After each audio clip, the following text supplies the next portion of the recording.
Free notes लिख लिए dissolution के, इसको अब करके देखते हैं, समझ के देखते हैं। ध्यान से देखेंगे, अब वाला काम आपने नोट नहीं करना, पीछे वाला तो मैंने बोला था साथ साथ नोट करेंगे, ये वाला नोट नहीं करना। देखिए सपोज हमें एक बैलेंस शीट गिवन है, बैलेंस शीट में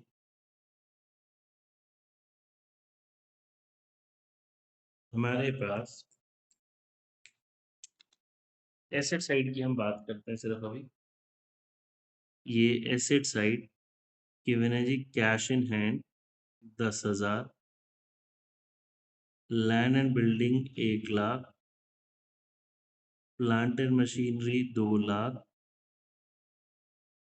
डेटर्स 3,00,000, ठीक है, गुडविल 4,00,000।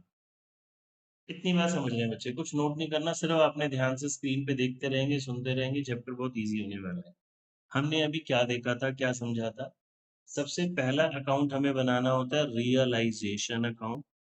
रियलाइजेशन अकाउंट की नेचर नॉमिनल, उसमें एसेट्स को रियलाइज किया जाता है, बेचा जाता है। तो एसेट्स को बेचने के लिए रियलाइजेशन अकाउंट में ट्रांसफर करा जाएगा डेबिट साइड, ये हमने लिखा था एक्सेप्ट कैश एंड बैंक। ये रियलाइजेशन में ट्रांसफर नहीं होगा, ये सारे एसेट्स ट्रांसफर होंगे इंक्लूडिंग गुडविल। कंफ्यूज नहीं होना, मैंने नोट्स में लिखवा दिया, गुडविल को बाकी एसेट्स की तरह ट्रीट करा जाएगा। ये हमने रियलाइजेशन अकाउंट बनाया,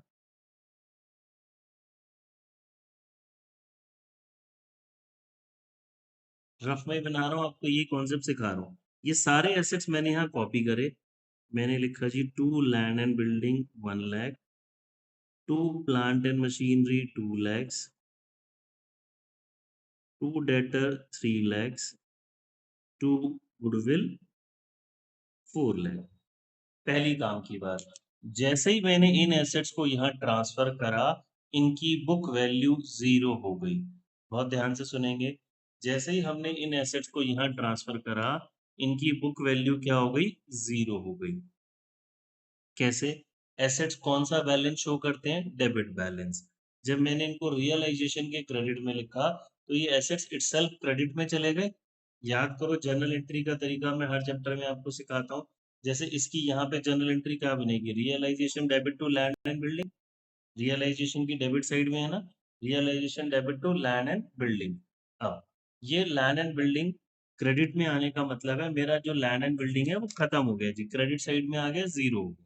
ठीक है, क्योंकि बिजनेस बंद हो रहा है, सारे अकाउंट्स क्लोज करने हैं, मैंने सारे एसेट्स एक्सेप्ट कैश और बैंक यहाँ डेबिट में लिख लिए जी। अब इन एसेट्स को बेचना है, रियलाइज करना है, ये रियलाइज होंगे रियलाइजेशन के क्रेडिट साइड में, यहाँ पे हम इनको बेचेंगे।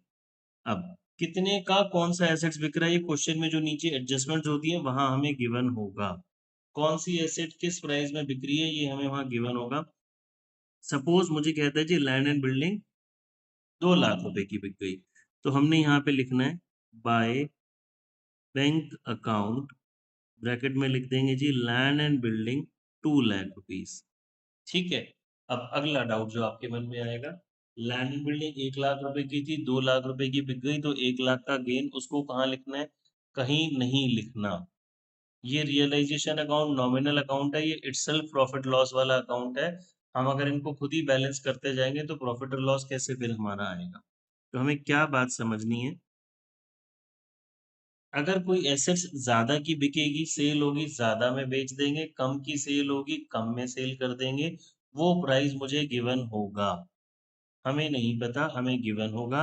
अब वो ज्यादा में सेल हो, कम में सेल हो, हमें परेशान नहीं होना, हमें उसको बैलेंस नहीं करना, जो प्राइस गिवन होगा उसमें सेल कर देंगे, दैट्स इट। ये जैसे हमने बेचा, बोला जी लैंड एंड बिल्डिंग 2,00,000 रुपए की बिक गई। अब ये जो प्लांट एंड मशीनरी है, ये कहता है कि पार्टनर ए लेके जा रहा है 10% डिस्काउंट में, partner A will take over plant and machinery, तो ये रियलाइजेशन के क्रेडिट साइड में ही आएगा, by as capital account, bracket में लिख देंगे जी प्लांट एंड मशीनरी 2,00,000 रुपए की थी, 10% डिस्काउंट यानी कि 20,000, तो ए कितने में ले गया? 1,80,000। ठीक है, मतलब अगर मुझे बोला गया कोई एसेट्स बिक गई तो बैंक के नाम से, पार्टनर ले गया तो पार्टनर के नाम से। अगर मैं इसको और समराइज करूं, मैंने एसेट्स पहले डेबिट में कॉपी की थी, अब एसेट्स का कुछ भी होगा तो वो कौन सी साइड होगा? Credit side. ठीक है, आगे आते हैं। अब ये डेटर के लिए क्वेश्चन साइलेंट है, डेटर मैंने वहां से 3 लाख कॉपी कर दिए, नीचे क्वेश्चन साइलेंट था डेटर के लिए, डेटर के लिए कोई भी इंफॉर्मेशन गिवन नहीं थी। अब कोई भी इंफॉर्मेशन नहीं है एसेट्स के लिए, तो मुझे क्या चेक करना है कि जी वो टेंजिबल है या इनटेंजिबल है। डेटर तो टेंजिबल होते हैं, तो इसको मुझे खुद ही सेल करना पड़ेगा, बिकॉज ये टेंजिबल एसेट है। बाय बैंक ब्रैकेट में लिख देंगे जी डेटर, और कितने रेट पे? 3 लाख रुपीस की डेटर से मुझे मिल गए, ये मतलब। अगला, गुडविल। गुडविल इनटेंजिबल एसेट है, क्वेश्चन साइलेंट है अगर, तो गुडविल का हमें आगे कुछ भी नहीं करना। अगर क्वेश्चन में बोला गया जी गुडविल इतने की बिक गई, गुडविल से पैसे रियलाइज हो गए, तो ठीक है, अदरवाइज कुछ नहीं। ठीक है, आई होप सभी को इतनी बात समझ में आ गई होगी। एसेट्स वाली बात को दोबारा समराइज कर रहा हूँ। पहले मैंने सारे एसेट्स इधर कॉपी करे, रियलाइजेशन के डेबिट में एक्सेप्ट कैश और बैंक। अब एसेट्स का कुछ भी होगा क्रेडिट साइड होगा। सेल कर दी बैंक के नाम से, पार्टनर ले गया पार्टनर के नाम से। अगर कोई टेंजिबल एसेट्स के लिए साइलेंट है तो उस टेंजिबल एसेट्स को हम अपने आप ही सेल कर देंगे बैंक के नाम से। ठीक है जी, अगली काम की बात, डेटर्स के प्रोविजन पे आते हैं। अगली चीज समझा रहा हूँ, ध्यान से समझेंगे। अब ये वाले डेटर नहीं, दोबारा मैं यहाँ डेटर लिख रहा हूँ। सपोज क्वेश्चन में डेटर गिवन थे 10,000 और पीडीडी गिवन था 1,000। ठीक है जी, तो आउटर कॉलम में डेटर 9,000 आएंगे। ध्यान से सुनना है बच्चे, डेटर 10,000, पीडीडी 1,000, तो आउटर कॉलम में डेटर 9,000 पड़े होंगे। अब जब मैं रियलाइजेशन अकाउंट बनाऊंगा तो मेरे पास दो तरीके। मैं रियलाइजेशन के डेबिट साइड में मैंने लिख दिया जी डेटर डायरेक्टली 9,000, क्योंकि 1,000 तो डूब रहा है। और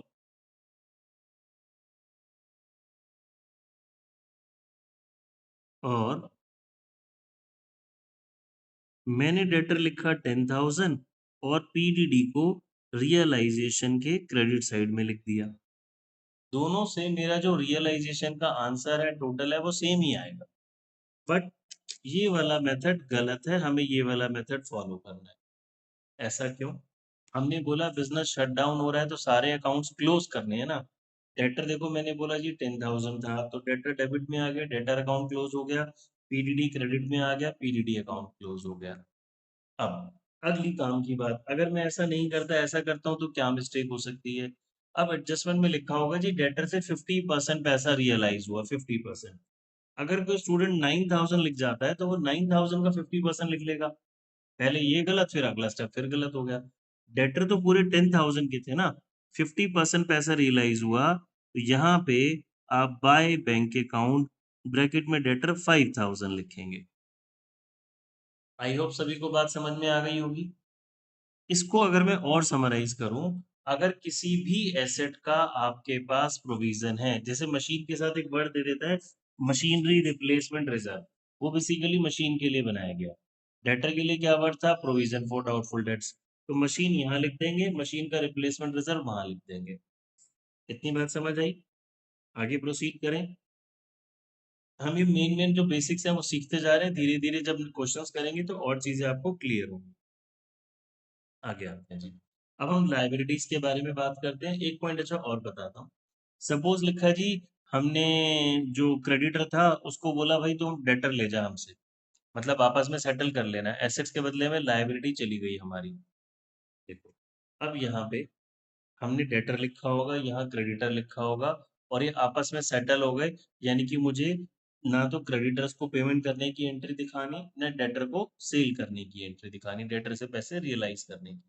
नोट्स में लिखवाया था मैंने, जब एसेट्स के बदले में लायबिलिटी चली जाती है तो उसको रिकॉर्ड नहीं करते। क्लियर? चलिए अब दोबारा से कुछ और समझते हैं। फिर हम एक बैलेंस शीट बना रहे हैं, ध्यान से समझेंगे।